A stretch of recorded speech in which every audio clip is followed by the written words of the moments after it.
This is the swan song of this order of Garter. But my story doesn't really start there, does it? This is where it starts.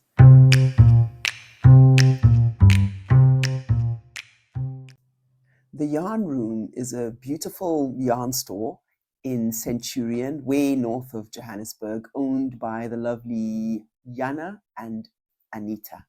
I visited the store some time ago with a dear friend of mine. And the reason my story begins here is because this is where I bought this yarn. Now, as someone obsessed with blue, that red saw me from across the room and just called my name. So that's the story of the yarn. How about the story of the pattern I decided to knit with it? Can looking for a pattern on Ravelry be akin to looking for a book to check out at a library?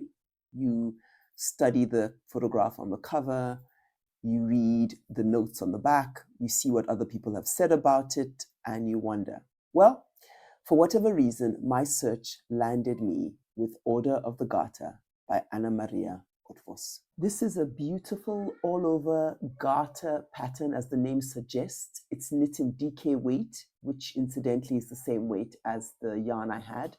The gauge is 20 stitches and 28 rows, and it's knit with 3.5 and 4mm needles. I always check to see that there is no seaming because I've not had a good experience with seaming. I love the idea of the I-cord edging and the very neat set-in sleeve. Of the pattern, the designer says it is knit in garter stitch and I-cord edgings, and the I-cord edgings are the only decorations of this minimalistic design.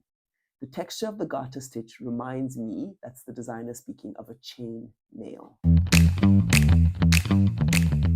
I don't love it. There's nothing really wrong about it. I went rogue on this pattern by Annamarie Otvos, a beautiful pattern. And I couldn't bear to do garter in the round for the sleeves using magic loop, I should just say. Maybe there are other methods. If I had shorties or something, it would have made it easier, but I don't have those shorties. And I was doing magic loop, which is normally how I do my sleeves, but I found it particularly intolerable with doing garter. So I changed that, as you can see here, and decided to make it stockinette sleeves, but keep the body in garter. I think it's okay, but I feel a bit like I'm in over my head. I also went rogue with the sleeves, and I actually like what I did. And there's something very elegant about that. But partially, I don't think I have enough yarn actually to finish this properly, because I have one skein and a bit. I should have measured just to know, but I've got one skein, which is some of that will do the next arm. And then I have not much left with which to finish this off, and finishings matter. I possibly don't need any further length. I think it could be cropped, and that could be okay. So I wouldn't need any more. I would just have to finish this somehow. I would just need to then finish everything else. In the original pattern, she has you finish with I-cord edge. And I don't think I have enough for that. I think that can take up quite a bit of yarn. I want to definitely finish the neck. And I thought I would finish it with stockinette, like real tight stockinette, so that it came in quite a bit. I don't know. Suddenly I'm not so sure. I was so sure that what I needed to do was, so I could just not finish this at all. So it's kind of just rough, get some nice buttons, and then spend a bit of time and do maybe quite a similar here. I mean, not garter, sorry. This is not garter. This is reverse stockinette. But then do stockinette for the sleeve and for the cuff, and do a longish cuff and quite a tightish cuff. A neck can really pull things together, can't it? But I wouldn't have any, I'll do the neck first, and then whatever I have left, I will just, I need to end this as well, by the way. I guess I could make it even more cropped, because it could stretch. I could make, yeah. I would do the neck next. I'm so ridiculous. Actually, even before the sleeve, just to see. It wouldn't take me long. And maybe if I loved it, then I would know I could go for it and do the sleeve and finish off. But I'm now wondering if I'm just being silly. Let me show you how much yarn I have left. I have one full skein, which I'll need just about a little bit more than the full ball for the sleeve. And then I have maybe about double this left, which I would need to invest mostly on a neck. So I don't know, the Order of Garter gets to live another day. Wow, what an outcome. I think I am going to do the neck, see how it looks, and make that be how I make my decision. I may as well just do the neck. I'm already this far deep. I mean, I'm practically done. I just have a sleeve left. So it's more done than not done. So let me not frog it. Let me do it a bit more and see. Then the question is how to do the neck. And I want it to be a little dramatic and cinch in. It's the first time I've gone this row with a pattern before, and I think it's actually a nice lesson for me, and I'm learning things, and I'm also enjoying designing in a way. Well, half designing. It is Annamaria Otvos's design. Let's be clear. But I'm enjoying playing around with her design.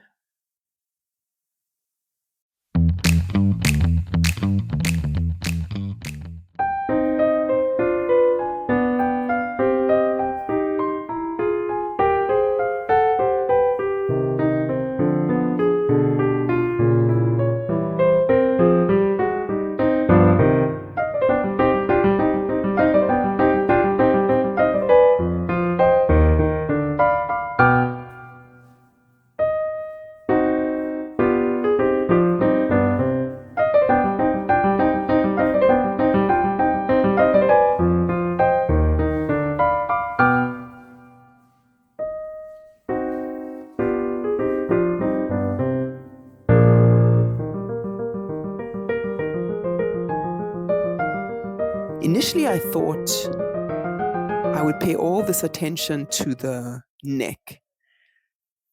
How can I put this? So in her, the pattern asks for the finishing to be I-cord edging all along the bottom, all along the bottom band, and all along the neck. And I kept thinking, I'm not going to have enough of that. But I think that considering it's DK weight yarn, I think that firm, strong kind of structural finish is quite important for the garment to have it hold. And so I think that's what I should prioritize, because I initially thought, let me do the sleeves, do the neck, and then, finish things in pieces. The problem is the finishing is this whole, I don't know how many stitches it must be, hundreds, but it's this whole all along the edge, all along the entire edge of the garment. So I thought, no, let me do that. If I eat into what I needed to use for my sleeve, I could make it shorter sleeves, 3/4. Nobody would suffer if it were 3/4, but at least then the structural finishing would be completed. So that's what I'm doing now. I'm just finishing a few more rows at the bottom, and then I'm going to I'm going to pick up the stitches for the I-cord edge. Maybe it'll work.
started the I chord and remembered how much I love I chord. Instantly, what I suspected started to happen with that band of I chord. It started to give the garment structure and form. Of course, doing an I chord with so many stitches, this was a many-headed hydra. I was using 2 sets of needles, circular needles, to manage the length. So it felt like I had this bizarre pet in my care, but it also felt, kind of fun being so architectural, and along I went. Brave and bold. This is me getting to the end of the I chord. I thought I would film the monumental moment. I should have counted how many stitches I was dealing with. I don't know. I should have. I don't know the number.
This might be a good time to talk about what I learned about the designer of this incredible pattern, Order of the Garter.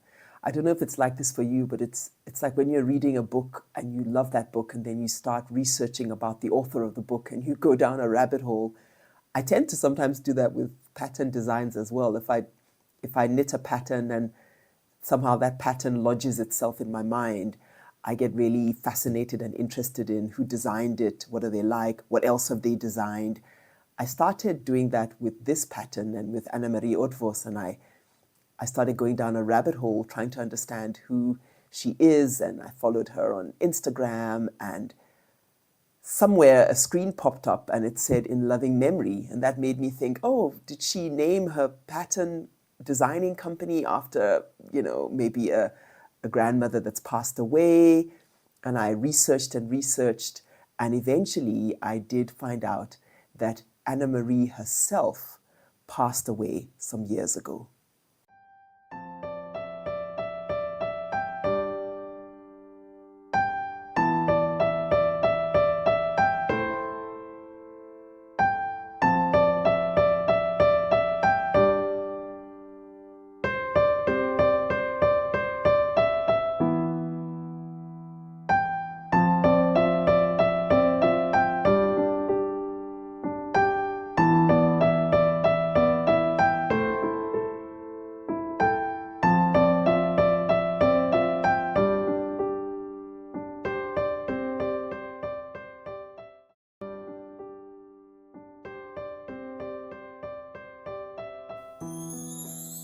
I don't know if this is a stretch, but knitting this pattern made me think a lot about that. I think it's a fairly well-known poem by Guillaume Apollinaire, and I might be pronouncing that incorrectly. I should ask my husband, he's French speaking. But it's that poem that goes, "Come to the edge," he said. "We can't, we're afraid," they responded. "Come to the edge," he said. "We can't, we will fall," they responded. "Come to the edge," he said. And so they came, and he pushed them, and they flew. I keep thinking of how I was making this pattern and I kind of faltered on the sleeves, and then I wanted to frog it, and then I thought I couldn't do the I-cord, and it does feel like I kept kind of approaching the edge. And I guess this is where my flight of fancy takes over, but it's like Annamaria whispering and saying, do it, this is the pattern, do it. You will win, yarn chicken, go for it. I love this garment so very much, and it's become even more meaningful as I've understood who the designer was and a little bit about her story.